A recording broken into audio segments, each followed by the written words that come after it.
नमस्कार साथियों, शाला दर्पण के स्टाफ लॉगिन से टीएएफ शिक्षक मूल्यांकन प्रपत्र भरना प्रारंभ हो चुका है। साथियों, तो आज मैं रामनिवास मेहरा आज आपके साथ उपस्थित हूं कि किस तरह आप मोबाइल से ही अपने शिक्षक मूल्यांकन प्रपत्र को आसानी से भर पाएंगे। तो चलिए साथियों, देखते हैं इस वीडियो के माध्यम से।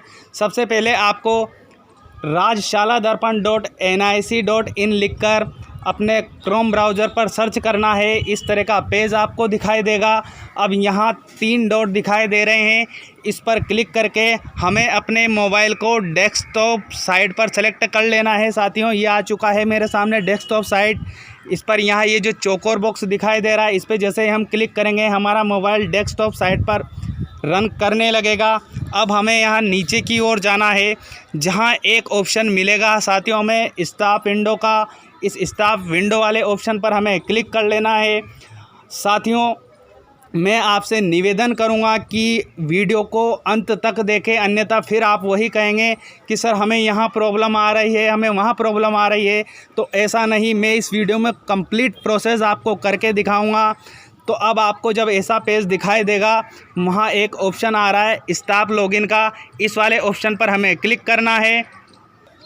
अब इस तरह का पेज आपके सामने खुलकर आएगा, जहां ऊपर यूज़र नेम डालना है, जो आपकी NIC ID वो हमें यहाँ डाल लेनी है। उसके उपरांत जो भी आपके पासवर्ड हो वो इंटर कर लेना है। फिर नीचे जो ये कैप्चा दिया हुआ है इसको एंटर कर लेना है। और यहाँ लॉगिन का ऑप्शन है साथियों, तो आप यहाँ क्लिक करेंगे। उसके उपरांत यदि आपको लॉगिन करने में कोई परेशानी है, आप अपने यूज़र नेम ID पासवर्ड भूल चुके हैं, तो उसके लिए वीडियो डिस्क्रिप्शन लिंक मैंने इसी वीडियो में अवेलेबल करवा रखा है डिस्क्रिप्शन बॉक्स में। आप उनकी सहायता लेकर अपने पासवर्ड को भी रीसेट कर सकते हैं। तो चलिए साथियों, अब देखते हैं लॉगिन करके। जैसे ही हम लॉगिन होंगे, इस तरह का पेज आपके सामने डिस्प्ले होगा। अब यहाँ जो हमें ये 3 वाइट लाइनें दिखाई दे रही है, इस पर क्लिक करना है साथियों। यहाँ हमारे सामने और ऑप्शन खुलेंगे। यहाँ एक ऑप्शन है फॉर्म का, इस फॉर्म वाले ऑप्शन पर हमें क्लिक करना है। जैसे ही हमने इस पर क्लिक किया, हमारे सामने और ऑप्शन खुले हैं। यहाँ एक ऑप्शन है साथियों TAF, इस वाले ऑप्शन पर हमें क्लिक करना है। अब यहाँ हमारे सामने, मैं थोड़ा जूम करके आपको दिखा देता हूँ, यहाँ हमारे सामने अब क्लियर डिस्प्ले हो रहा है। सेशन 2020-21 के TAF भरे जाने प्रारंभ हो चुके हैं। तो हमें इस वाले ऑप्शन पर क्लिक कर लेना है साथियों। चलिए मैं भी क्लिक कर लेता हूं। अब इस तरह का अगला पेज आपके सामने डिस्प्ले होगा, जहां आपकी यूनिक ID आपको प्रदर्शित होगी, आपकी NIC ID आपको प्रदर्शित होगी, आपका नाम प्रदर्शित होगा, आपका मोबाइल नंबर, आपका पद और आपका मूल विषय। यदि आप सेकंड लेवल से हैं तो वो आपका मूल विषय भी यहाँ प्रदर्शित होगा। मैंने सुरक्षा कारणों से यहाँ कुछ ब्लूअर किया हुआ है, लेकिन जब आपका कार्य आप स्वयं करेंगे तो आपको इन चीज़ों को चेक कर लेना है। ऊपर ही ऊपर आपके विद्यालय का नाम भी डिस्प्ले होगा। अब हमें यहाँ नीचे की ओर जाना है साथियों, जहाँ हमें ऑप्शन मिल रहा है क्या संस्था प्रदान का कार्य संपादित कर रहा है। यदि आप संस्था प्रदान का कार्य संपादित कर रहे हैं तो हाँ पे क्लिक करेंगे, अन्यथा नहीं पर क्लिक कर देंगे। फिर वही ऑप्शन है हमारे सामने यहाँ सत्यापित का, इस वाले ऑप्शन पर हमें क्लिक कर देना है। अब अगला पेज हमारे सामने इस तरह नीचे की ओर खुलेगा। यहाँ साथियों हमें देख लेना है, इस फॉर्म के भाग 1, भाग 2 और भाग 3, 4 है। तो इन चारों भागों को हमें भरना है। अब हमें यहाँ 1.1 में दिखाई दे रहा है वर्तमान वर्ष में पढ़ाई जाने वाली कक्षाएं एवं विषय। तो साथियों, इसके लिए मैंने बहुत पहले ही वीडियो जारी कर दिया था कि आप शाला दर्पण के विद्यालय लॉगिन से आपके जो सब्जेक्ट टीचर मैपिंग है वो कर दें। यदि आपको यहाँ आप जो विषय विद्यालय में पढ़ा रहे हैं वो नज़र नहीं आ रहे हैं, तो आपके शाला दर्पण प्रभारी से बोलिए, या आप खुद शाला दर्पण प्रभारी है तो आपके सब्जेक्ट की वहाँ मैपिंग कीजिए विद्यालय लॉगिन पर। उस हेतु भी मैंने वीडियो का लिंक यहाँ डिस्क्रिप्शन में उपलब्ध करा रखा है। यदि आपको कोई समस्या है सब्जेक्ट टीचर मैपिंग में, तो उस वीडियो की आप सहायता लें, तभी आपको यहाँ सब्जेक्ट डिस्प्ले होंगे। अब इसके नीचे की ओर हम चलते हैं। यहाँ जो साथियों हमसे जानकारी मांगी जा रही है 1.2 में विगत 6 माह में विद्यालय में शिक्षक की औसत उपस्थिति है। यहाँ पहला ऑप्शन है, हमें यहाँ जैसे हम यहाँ क्लिक करेंगे यहाँ जो भी आपकी उपस्थिति विद्यालय में जैसी भी रही है यहाँ से सेलेक्ट करेंगे। फ़िलहाल मैंने यहाँ 81% से अधिक किया है। अब उसके आगे ऑप्शन आ रहा है साथियों, यहाँ अन्य विभाग संस्था में प्रतिनियुक्ति शैक्षिक गतिविधि पर रहे हैं, तो यहाँ हमें आप रहे हो तो हाँ करना है, अन्यथा नहीं। कुछ साथियों के कमेंट आ रहे थे कि क्या कोविड-19 में हमने काम किया है तो उसे प्रतिनियुक्ति में मानेंगे, तो नहीं साथियों, उसको हम प्रतिनियुक्ति में नहीं मानेंगे, यहाँ नहीं ही सेलेक्ट करेंगे। उसके आगे जो 2 चीज़ें और हमसे पूछी जा रही है कि यदि आप प्रतिनियुक्ति पे हो तो यहाँ दिनों की संख्या लिखनी है, गैर शैक्षणिक कार्य हेतु भी यहाँ दिनों की संख्या लिखनी है। अब आगे जो हमारे सामने यहाँ नीचे की ओर हम आते हैं, हमें यहाँ और ऑप्शन मिलते हैं। आप इन इंस्ट्रक्शन को ढंग से पढ़िए, बिल्कुल ध्यान रखकर, आपको फॉर्म भरने में कोई गलती नहीं होगी। यहाँ हमें दिया हुआ है, कृपया अपने कार्य निष्पादन को नीचे दिए गए मापदंडों के अनुसार 1 से 5 तक स्वयं रेटिंग दे। ये रेटिंग हमें स्वयं देनी है। संस्था प्रधान यदि स्वयं शिक्षक के रूप में प्रपत्र भर रहा है तो कॉलम 4 को पीओ सीबीओ द्वारा भरा जाना है। अब इसमें हमें क्या करना है, जो भी हमें यहाँ बिंदु दिए हुए हैं उसमें औसत से अगर हम 1 रेटिंग देते हैं तो उसका मतलब है औसत से कम, 2 देते हैं तो औसत, 3 देते हैं तो अच्छा, 4 देते हैं तो बहुत अच्छा और 5 देते हैं तो उत्कृष्ट। तो जो भी आप यहाँ जो बिंदु हमें दिए हुए हैं इनको, जैसे मैं एक आपको बता देता हूँ, ऊपर वाला विद्यालय में स्व अनुशासन, नियमितता एवं सदाचार आपका कैसा रहा है।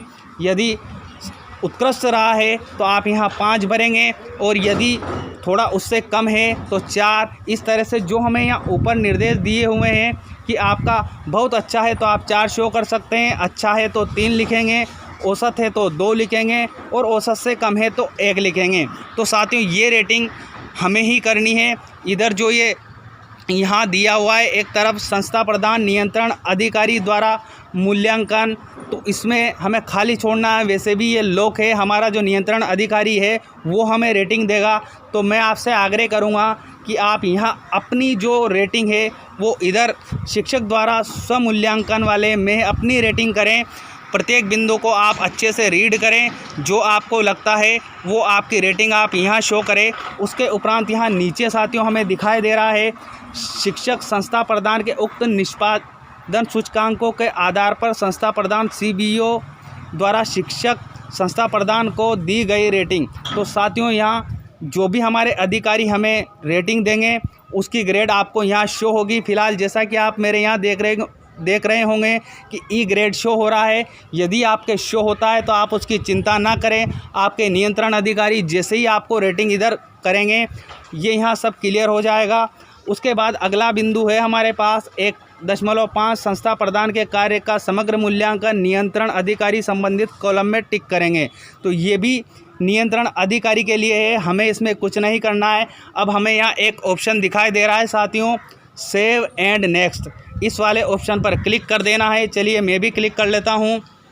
जैसे ही हम इस पर क्लिक, अब इस तरह का पॉपअप आपको दिखाई देगा, राजशाला दर्पण सेज डाटा अपडेटेड सक्सेसफुली। तो हमें यह देखने के बाद यहाँ ओके का ऑप्शन हमारे सामने आ रहा है, इस पर क्लिक कर देना है। अब इस तरह का पेज हमारे सामने अगला डिस्प्ले होगा, जहाँ यहाँ ऊपर साथियों फिर हमें निर्देश दिए हुए हैं, उनको हमें ध्यानपूर्वक पढ़ना है। साथियों मैं आपसे अनुरोध करूँगा कि वीडियो निश्चित ही लंबी होगी, लेकिन आप अंत तक अवश्य देखें, आपकी मदद ये वीडियो TAF भरने में अवश्य करेगी। हमें 1.6 शिक्षक शिक्षण कार्य को बेहतर बनाने में महसूस की जाने वाली चुनौतियाँ, किन्हीं 3 बेहद कठिन चुनौतियों को घटते क्रम में वरीयता दें। साथियों यहाँ हमें, जैसे मैं एक आपको उदाहरण बता देता हूँ, बच्चों की अनियमितता पहला ऑप्शन हमारे सामने आ रहा है। दूसरा ऑप्शन इसमें है अभिभावकों का असहयोग। तो यदि आपको लगता है कि आपके जो शिक्षण में ये परेशानियां हैं कि ये आपके अध्ययन में परेशानी पैदा करती है, तो जैसे मैं एक उदाहरण आपको बता देता हूं। मान लो मुझे लगता है कि बच्चों का स्तर हमारे विद्यालय में कमज़ोर है, मुझे लगता है, मैं एक एग्जांपल बता रहा हूं। तो यहाँ हमें ऐसी कंडीशन में मैं यहाँ इसके सम्मुख 1 लिखूँगा, क्योंकि पहली परेशानी मेरी यह है। उसके बाद मैं मानना चाहता हूँ कि भाई बच्चों की अनियमितता विद्यालय में ज़्यादा है, तो मेरे सामने दूसरी परेशानी वो हुई, तो मैं बच्चों की अनियमितता के सामने 2 लिखूँगा। तो साथियों, इस तरह आपको जो भी कठिनाई होए अपने विद्यालय में अध्यापन से संबंधित, उन कठिनाइयों को आप क्रमवार इस तरह से घटते हुए क्रम में लिखेंगे। जो कठिनाई पहले होगी उसे 1 नंबर की प्राथमिकता देंगे, फिर दूसरे नंबर की जो होगी वहाँ 2 लिखेंगे, फिर जो तीसरे नंबर की होगी वहाँ 3 लिखेंगे। अब इसके आगे नीचे की ओर जाते हैं, यहाँ देखते हैं फिर हमें कुछ इंस्ट्रक्शन दिए हुए हैं। 1.7 शिक्षक द्वारा जिन प्रशिक्षणों की आवश्यकता महसूस की जा रही है, किन्हीं 3 आवश्यकता वाले प्रशिक्षण को आवश्यकता के अनुसार संबंधित बॉक्स में घटते क्रम में वरीयता दे। वही काम करना है साथियों, हमें जिस प्रशिक्षण की आवश्यकता हमें पहले लगती है कि हमारा प्रशिक्षण, जैसे मैं यहाँ आपको एक उदाहरण बता दूं कि मुझे अंग्रेजी का प्रशिक्षण सबसे पहले चाहिए, तो चाहे वो या किसी भी क्रम में अंग्रेजी हो, मैं उसके सामने 1 अंकित करूँगा। उसके बाद मुझे चाहिए कि कक्ष प्रबंधन जो क्रम संख्या 6 पे है, लेकिन मैं इसका परीक्षण भी करना चाहता हूं, तो मैं यहाँ इसके सामने 2 लिखूँगा।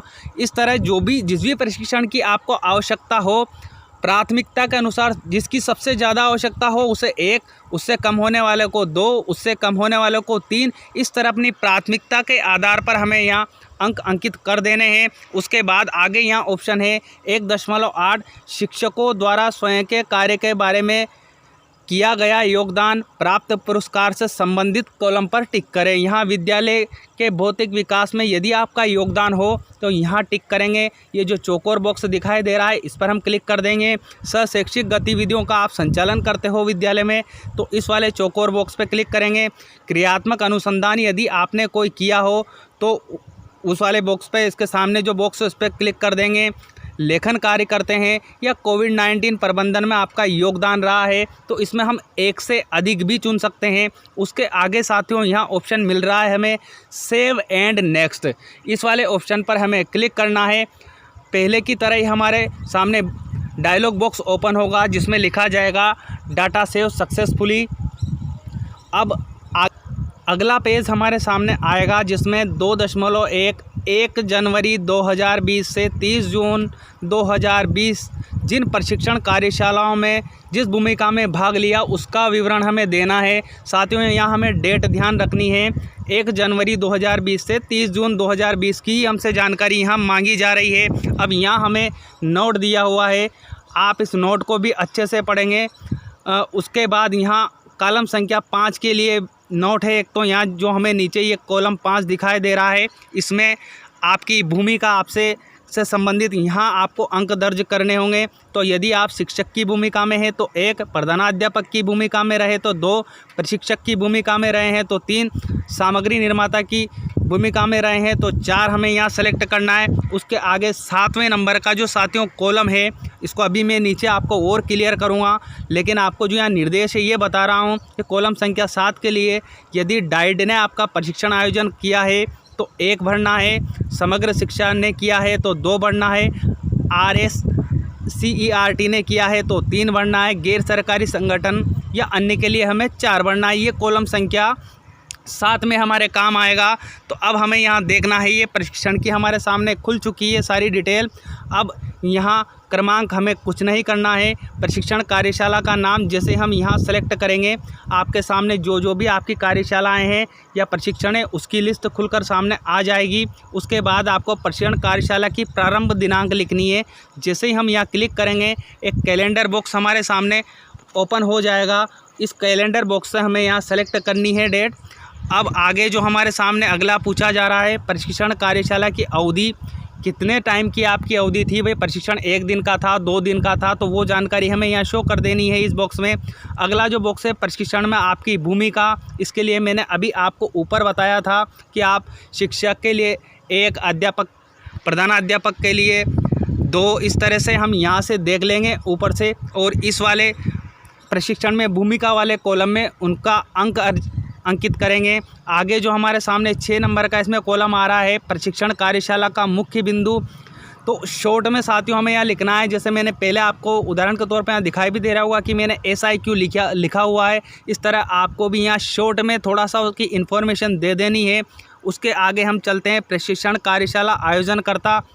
तो जैसे यहाँ आप सेलेक्ट करोगे तो आपको यहाँ 1 2 3 नंबर जो मिल रहे हैं, ये 1 2 3 नंबर मैंने अभी आपको ऊपर क्लियर किए थे, यहाँ लिखे हुए हैं। कॉलम संख्या 7 के लिए डाइट नगर कराए हैं तो एक ये मैंने यहाँ क्लियर किए हुए हैं। आप यहाँ से देख के इस वाले कॉलम संख्या 7 में यहाँ इनका चयन कर देंगे। उसके बाद 8वां जो नंबर का है प्रशिक्षण की उपयोगिता, गुणवत्ता, उपदेयता, ग्रेडिंग। तो आपको प्रशिक्षण कैसा लगा, क्या की उपयोगिता रही, उससे संबंधित जो आपकी ग्रेडिंग है, जो आपके मन में आता है वो ग्रेडिंग यहाँ लिख दे। जैसे ABC जो भी आप लिखना चाहे वो ग्रेड यहाँ दर्ज करें। उसके आगे यहाँ साथियों हमें एक ऑप्शन मिल रहा है, आप ध्यान से देखेंगे तो सेव का, इस वाले ऑप्शन पर हमें क्लिक करना है और हमारी प्रशिक्षण की जानकारी यहाँ सेव हो जाएगी। अब जब अगला बिंदु की ओर हम आगे आते हैं तो यहाँ देखते हैं 2.2 कंप्यूटर प्रशिक्षण प्राप्त किया है।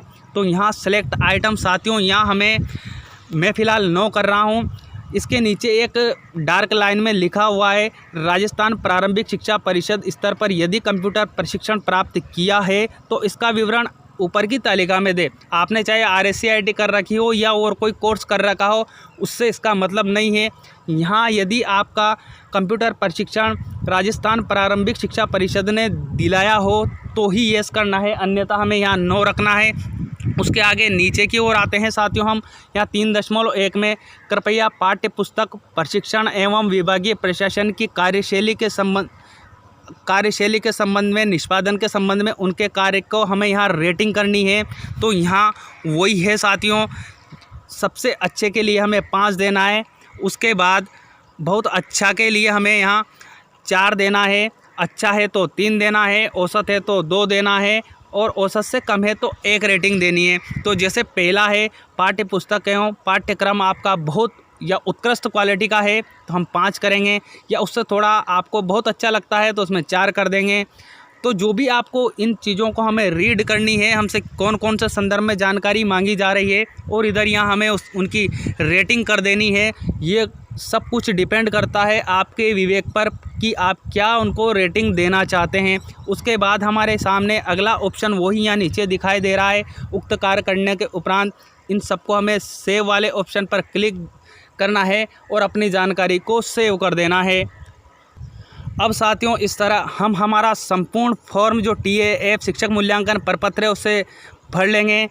उसके उपरांत हम पूरी जानकारी वापस से दोबारा यहाँ फॉर्म 1 2 3 पर क्लिक करके देखेंगे और उसे बिल्कुल जब आपको ऑथेंटिक हो कि हाँ मेरा फॉर्म अब कंप्लीट हो चुका है तो यहाँ एक ऑप्शन आ रहा है रेड कलर में TAF का फाइनल डाटा लॉग करें। तो इस वाले ऑप्शन पर हमें क्लिक कर देना है। जैसे ही हम इस पर क्लिक करेंगे आपका जो फॉर्म है आपके अधिकारी के पास पहुंच जाएगा और जब वो अप्रूव करेगा तो आपको वहां स्टार्टिंग में जो ग्रेड E दिखाई दे रही थी वो आपको वास्तविक ग्रेड वहां दिखाई देगी।